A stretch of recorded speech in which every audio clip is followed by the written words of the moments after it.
Raju P Nair, ഇന്നിപ്പോൾ കേരള കോൺഗ്രസ് മാണി വിഭാഗം chairman Jose K മാണിയുടെ പ്രതികരണം കോൺഗ്രസും കേട്ടതാണ്.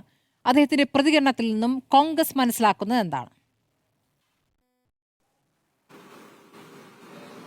അല്ല, കോൺഗ്രസ് പ്രത്യേകമായിട്ടൊന്നും അതിനകത്ത് മനസ്സിലാക്കുന്നില്ല. കോൺഗ്രസിനെ സംബന്ധിച്ചോളം വളരെ വ്യക്തമായിട്ട് പ്രതിപക്ഷ നേതാവും ഇപ്പോൾ നിങ്ങൾ തന്നെ കാണിച്ച ബഹുമാനപ്പെട്ട ശ്രീ രമേശ് ചെന്നിത്തലയുടെയൊക്കെ ബൈറ്റ് നിങ്ങൾ കാണിച്ചു. കേരള കോൺഗ്രസ് എം CPM ഇടതുപക്ഷത്തിൽ അല്ലെങ്കിൽ LDF ഇടതുപക്ഷം എന്ന് പറയുന്നത് ഇപ്പൊ ശരിയാണെന്ന് തോന്നുന്നില്ല. LDF നിൽക്കുന്ന ഒരു ഘടകകക്ഷിയാണ്.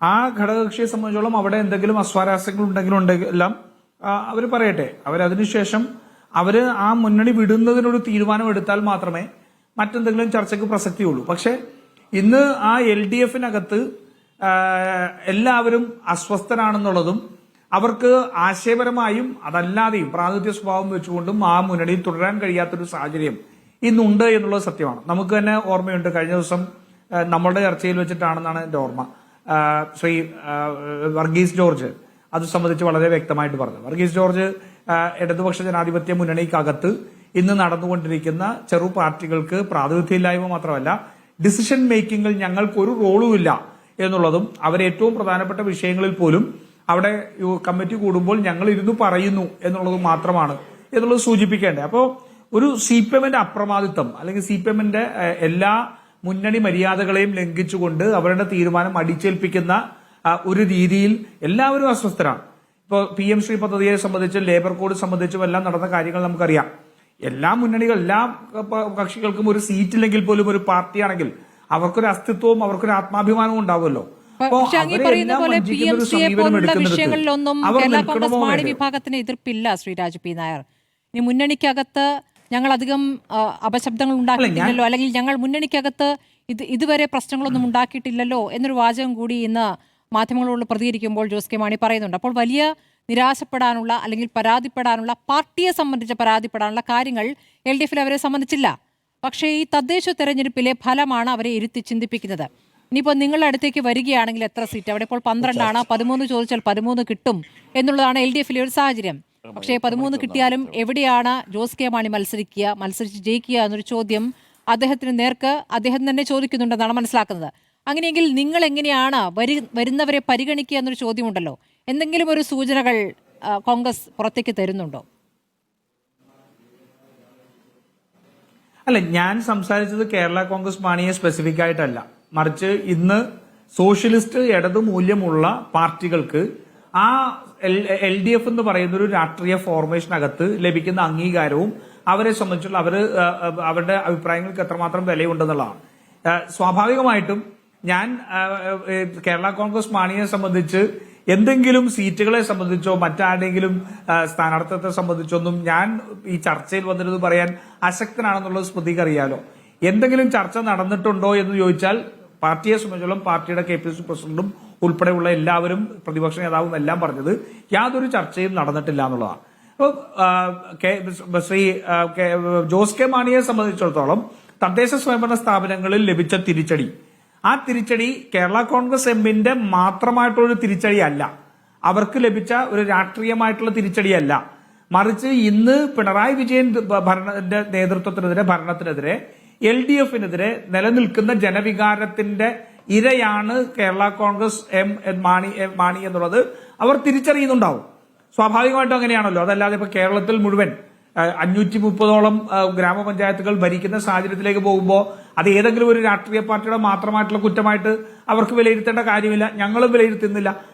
മറിച്ച് കേരളത്തിൽ മുഴുവൻ ഇന്ന് ഒരു 3 ശക്തികൾ തെരഞ്ഞെടുപ്പിൽ മത്സരിക്കുമ്പോൾ പോലും ഇത്രമാത്രം വലിയൊരു പരാജയം നേരിടുന്ന ഒരു സാഹചര്യം അവർക്കുണ്ടായി എന്നുള്ളത് ഇന്നത്തെ ഭരണത്തിനെതിരായിട്ടുള്ള വികാരം ഉണ്ട് എന്നുള്ളതിന്റെ ഏറ്റവും വലിയ സൂചനയാണ്. ആ ഭരണവിരുദ്ധ വികാരത്തിൽ തങ്ങൾ കൂടി ഒരു ഒലിച്ചു പോകുമോ എന്നുള്ള ഭയം അവർക്കുണ്ടെങ്കിൽ, എനിക്കറിയില്ല, അവർക്കുണ്ടെങ്കിൽ അത് ന്യായമാണ്.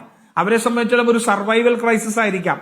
ആ സർവൈവൽ ക്രൈസിസ് എങ്ങനെ മറികടക്കണം എന്നുള്ളതിനെ സംബന്ധിച്ച് അവർ ചിന്തിക്കട്ടെ. അവർ ചിന്തിച്ചതിന് ശേഷം നാളെ ഒരു ബെറ്റർ ആത്മാഭിമാനത്തോടു കൂടി, നിങ്ങൾക്കറിയാലോ കേരള കോൺഗ്രസ് മാണി UDF-നകത്തുണ്ടായിരുന്നപ്പോൾ അവർക്ക് ലഭിച്ചിരുന്ന അംഗീകാരം എന്താണെന്നറിയാം.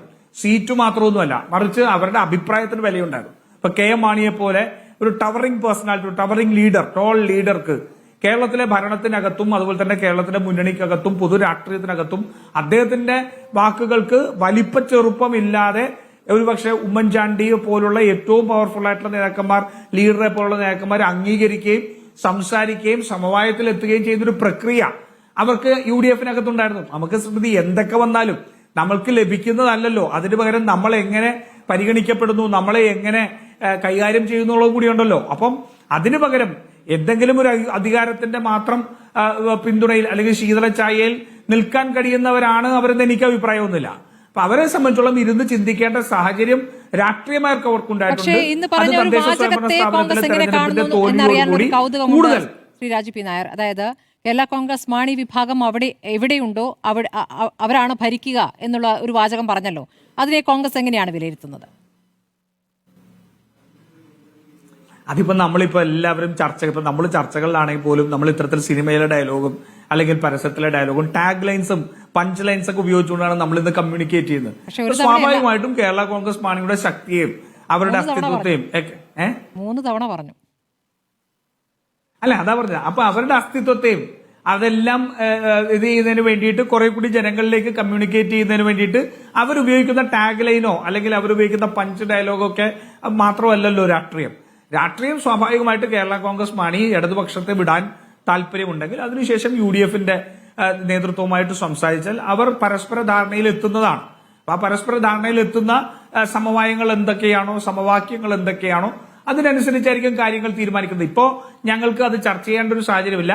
ഞങ്ങൾക്ക് പൊതുവെ പറയാൻ കഴിയുന്നത് ഇന്നത്തെ CPM-ന്റെ നേതൃത്വത്തിൽ ഒരു LDF-നകത്ത് ജനാധിപത്യ മര്യാദകൾ ചവിട്ടിയൊരുതിക്കപ്പെടുകയും അതുപോലെ തന്നെ ഒരു മുന്നണി മര്യാദകളെയൊന്നും ഒരു തുണ്ട് കടലാസ് ഒരു വാക്കിന് പോലും വിലയില്ലാതെ അപമാനിക്കുന്ന പിണറായി വിജയന്റെയും CPM-ന്റെയും രാഷ്ട്രീയ ശൈലി തന്നെയാണ് ചെയ്യേണ്ടത്. അതിൽ മനം നൊന്ന് അല്ലെങ്കിൽ അതിൽ ആത്മാഭിമാനത്തിന് മുറിവേറ്റ ഒട്ടേറെ പാർട്ടികളുണ്ട്. ആ പാർട്ടികൾ അവരുടെ തീരുമാനമെടുക്കും, അവരതിനനുസരിച്ച് പുറത്തേക്ക് വരും എന്നുള്ളത് തന്നെയാണ് ഞങ്ങൾ